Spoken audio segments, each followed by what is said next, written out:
religions in this world proclaims that the God has created human beings. But our evolutionary science is saying that human beings have come from monkeys. Which one should I believe in? What do you feel closer to? So if you're going in forward gear, go with Darwin. If you're in reverse gear, go with God. These are two different ways of doing the same thing.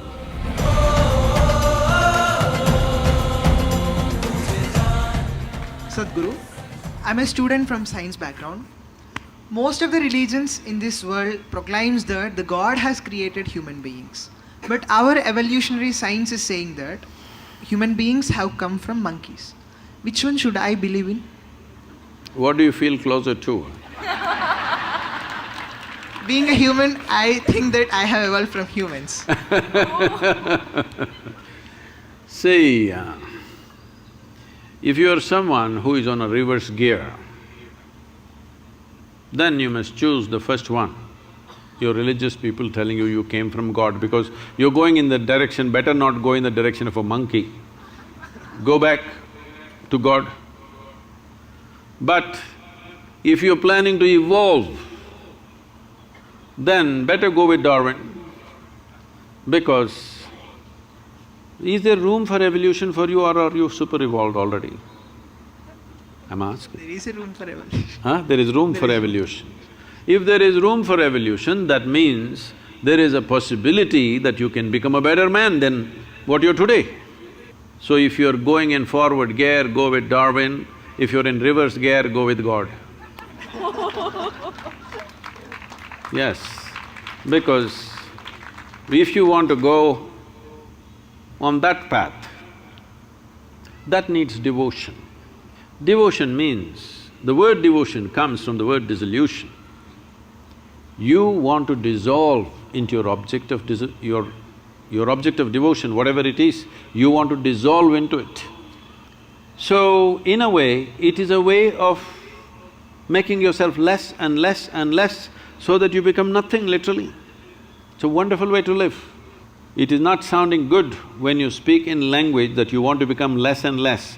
No, when you become really nothing, you become limitless also. So devotion is one way to go.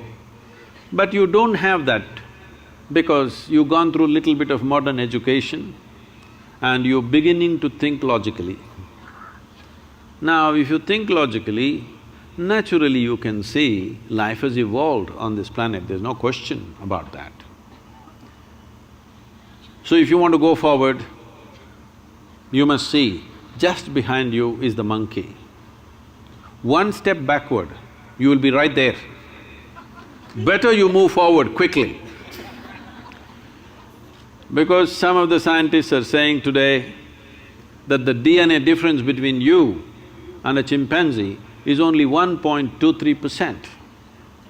1.23% is not much of a difference, isn't it? So, if you're not happy with 1.23%, you must accelerate your evolution. The entire system of yoga is just this, how to accelerate your evolution. In every dimension of who you are, how to hasten this process. Now that you're talking about evolution, whatever Charles Darwin said, a goat could have become a giraffe. It took so many million years. A pig could have become an elephant and it took so many million years. And a monkey became a man and it happened rather quickly. To such a point, anthropologists are saying that there must be a missing link somewhere. It happened rather very quickly. So now, if evolution happened, when you were a monkey, you did not desire, I want to be a human being. There's no such desire in you. Nature just pushed you on. It's just life's longing. It's not a conscious thing. It's just life's longing to get better. From an amoeba to here, just imagine the volume of work that's been done. Incredible, isn't it? Whatever amount of time it took from a single-celled creature to the human being, what a tremendous amount of work has been done. But now you've been rendered in a space where Your evolution has to be conscious. 15,000 years ago, over 15,000 years ago, Adi Yogi said this.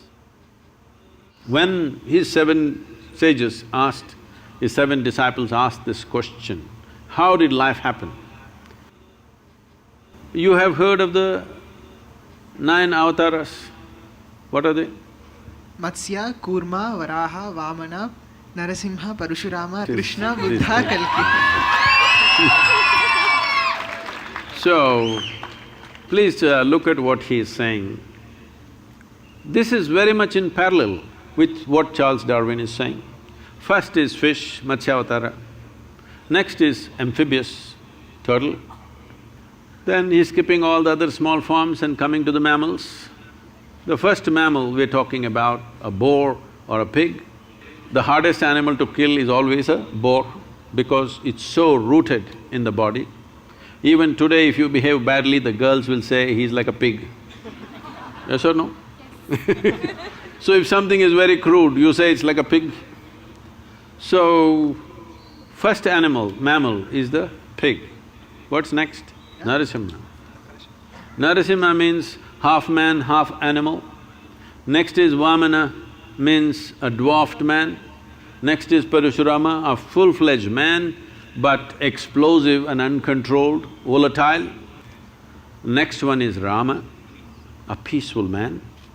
Next one is Krishna, a loving man, an exuberant man.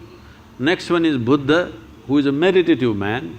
Next one is supposed to be a mystical man. This is not about those individual people. This is just… these people are being used as milestones. This is the nature of development of life. In many ways, this is running parallel to Darwin's theory of evolution. Darwin's theory of evolution is only 152 years old. Adi Yogi spoke about this over 15,000 years ago.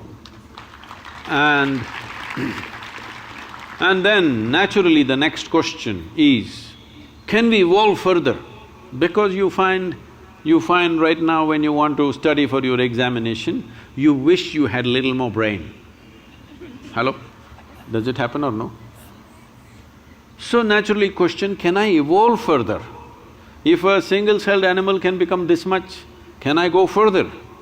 So Adi Yogi said this. This is… modern neurologists are saying the very same thing in a different language. Adi Yogi said, considering the nature of the solar system and the arithmetic, the way the planet, the moon, the sun, these three are very important. This is why the entire yogic system is around these three aspects. These three have significant roles. Unless something fundamental about the solar system changes, he said, your body cannot evolve further, but you can evolve consciously.